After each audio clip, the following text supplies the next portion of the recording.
নমস্কাৰ যদিহে আপোনালোকে অসম চৰকাৰ চাকৰি আসাম ডাইৰেক্ট ৰিক্ৰুইটমেণ্ট লগতে অসম পুলিচৰ লগতে অন্যান্য পদৰ বাবে যদি প্ৰস্তুতি চলাই আছে আপোনাৰ বাবে খুবেই ইম্পৰ্টেণ্ট বচা বচা আৰু কমন সম্ভাৱ্য প্ৰশ্ন লৈ আহিছোঁ আজিৰ ভিডিঅ'ৰ যিকে গুৰুত্বপূৰ্ণ পইণ্ট হৈছে প্ৰশ্ন নম্বৰ 1 কোনখন নদীক ধেমাজি দুখ বুলি কোৱা হয় অপশ্যন হৈছে A Brahmaputra B Jia Bharali C Subansiri D গাই নদী এই অপশ্যনৰ শুদ্ধ উত্তৰ কোনটো হ'ব কমেণ্ট বক্স খোলা আছে ইয়াৰ শুদ্ধ উত্তৰ option number B is the correct answer সেয়া হৈছে জিয়াৰহল গতিকে মনত ৰাখিব কোনখন নদীক ধেমাজিৰ দুখ বুলি কোৱা হয় জিয়াৰহলক কোৱা হয় আপোনালোকে যদি ধেমাজিৰ পৰা চাই আছে নিশ্চয় কমেণ্ট কৰিব নেক্সট অপশ্যন হৈছে কুৱেশ্যন নম্বৰ 2 2 নম্বৰ প্ৰশ্ন উত্তৰ পূৰ্বাঞ্চলৰ সৰু ৰাজ্যখনৰ নাম কি উত্তৰ পূৰ্বাঞ্চলৰ সৰু ৰাজ্যখনৰ নাম কি অপশ্যন হৈছে A Sikkim B Meghalaya C Assam D Mizoram এই অপশ্যনৰ কাৰেক্ট এনসাৰ কোনটো হ'ব কমেণ্ট কৰক গতিকে এই প্ৰশ্নৰ শুদ্ধ উত্তৰ হ'ব option number A is the correct answer সেয়া হৈছে ছিকিম গতিকে মনত ৰাখিব যে ছিকিম হৈছে উত্তৰ পূৰ্বাঞ্চলৰ সৰু ৰাজ্যখনৰ নাম next option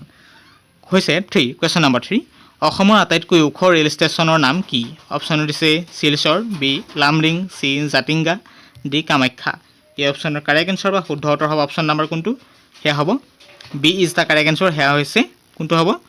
C is the correct answer সেয়া হৈছে জাতিংগা গতিকে মনত ৰাখিব যে অসমৰ আটাইতকৈ ওখ ৰেল ষ্টেচন হৈছে জাতিংগা নেক্সট অপশ্যন হৈছে কুৱেশ্যন নম্বৰ 4 4 নম্বৰ প্ৰশ্ন ভাৰতৰ সৰ্ববৃহৎ মৰুভূমি কোন ঠাইত আছে ভাৰতৰ সৰ্ববৃহৎ মৰুভূমি কোন ঠাইত আছে অপশ্যন দিছে A Andhra Pradesh B Rajasthan C Gujarat D Uttar Pradesh এতিয়ালৈকে যদি আমাৰ চেনেলটিক ছাবস্ক্ৰাইব কৰা নাই ছাবস্ক্ৰাইব কৰিব ভিডিঅ'টি উপকৃত হৈছে যদি আমাৰ ভিডিঅ'টি লাইক কৰিব গতিকে এই প্ৰশ্নৰ শুদ্ধ উত্তৰ কোনটো হ'ব কমেণ্ট কৰক গতিকে এই প্ৰশ্নৰ শুদ্ধ উত্তৰ হ'ব অপশ্যন নম্বৰ কোনটো সেয়া হ'ব B is the correct answer সেয়া হৈছে ৰাজস্থান গতিকে মনত ৰাখিব ৰাজস্থান হৈছে ভাৰতৰ সৰ্ববৃহৎ মৰুভূমি থকা ঠাই গতিকে ভাৰতৰ সৰ্ববৃহৎ মৰুভূমি কোন ঠাইত আছে ৰাজস্থানত আছে নেক্সট অপশ্যন হৈছে কুৱেশ্যন নম্বৰ 5 5 নম্বৰ প্ৰশ্ন সুধিছে অসমৰ পশ্চিম সীমান্তত থকা দেশখনৰ নাম কি অপশ্যন দিছে নেপাল বি পাকিস্তান চি চীন ডি বাংলাদেশ গতিকে এই প্ৰশ্নৰ শুদ্ধ উত্তৰ কোনটো হ'ব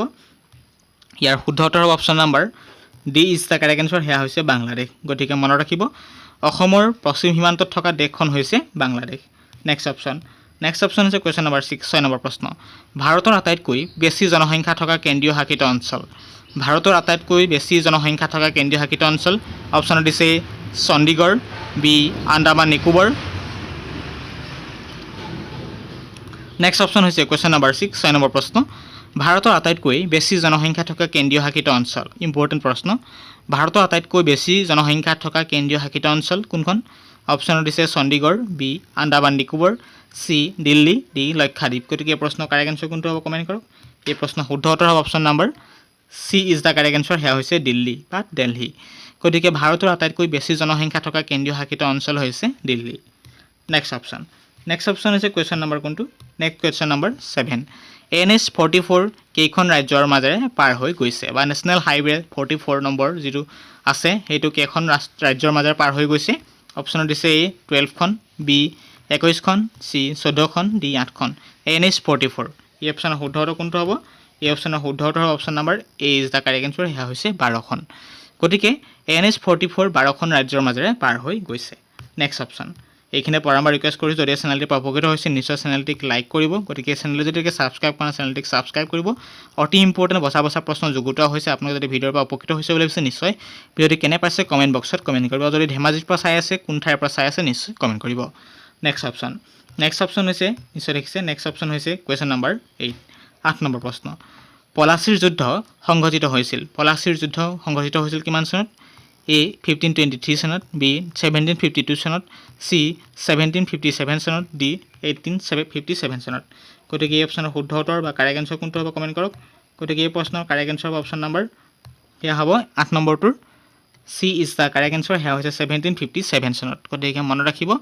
যে 1757 চনত কি যুদ্ধ হৈছিল পলাচীৰ যুদ্ধ সংঘটিত হৈছিল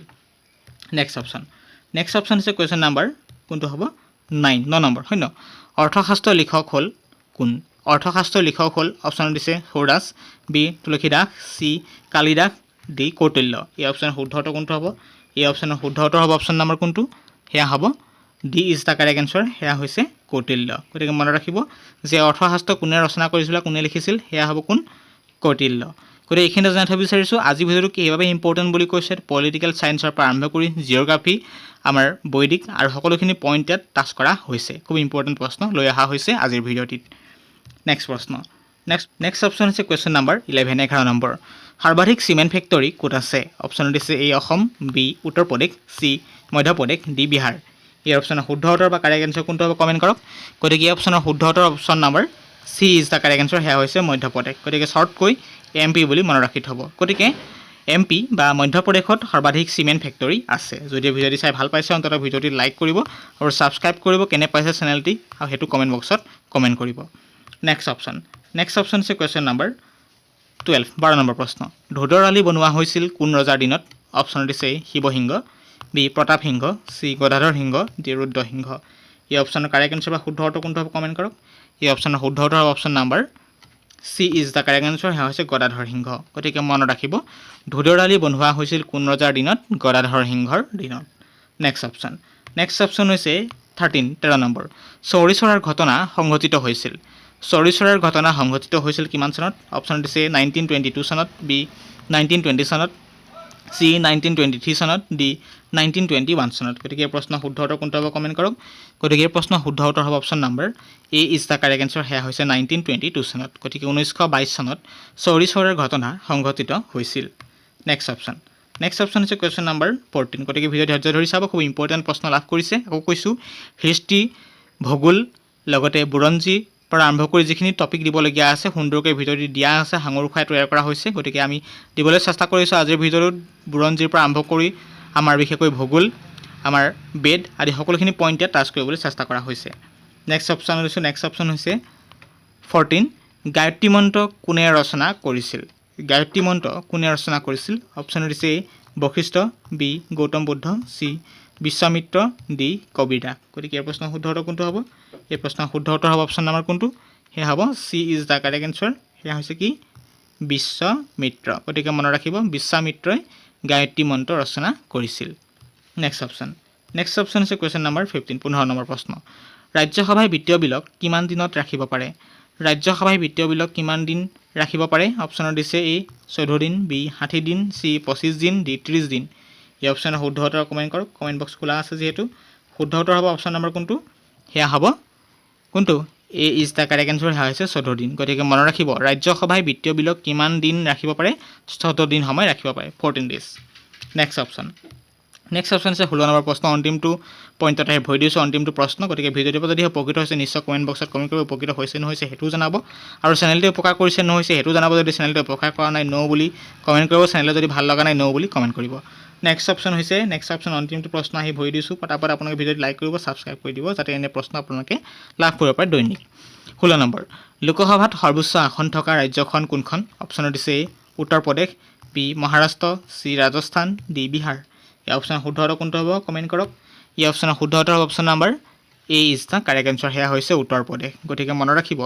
লোকসভাত সৰ্বোচ্চ আসন থকা ৰাজ্যখন হৈছে উত্তৰ প্ৰদেশ প্ৰিয় বন্ধু বান্ধৱীসকল আজিৰ ভিডিঅ' ইমানেই আছিল ভিডিঅ'টোৰ পৰা যদি অন্ততঃ উপকৃত হৈছে নিশ্চয় ভিডিঅ'টি আপোনাৰ প্ৰিয় বন্ধুলৈ শ্বেয়াৰ কৰিব লাইক কৰিব ভিডিঅ'টি আৰু যদি আমাৰ চেনেলটিক ছাবস্ক্ৰাইব কৰা চেনেলটিক ছাবস্ক্ৰাইব কৰিব আৰু ভিডিঅ'টি চাই কেনে পাইছে কমেণ্ট বক্সত কমেণ্ট কৰিব আকৌ নতুন ভিডিঅ' লৈ প্ৰতিশ্ৰুতিৰে আজিৰ ভিডিঅ'টি সামৰণি মাৰিছোঁ আপুনি ভিডিঅ'টি চোৱাৰ বাবে আপোনাক অশেষ ধন্যবাদ জ্ঞাপন কৰিছোঁ জয় আই অসম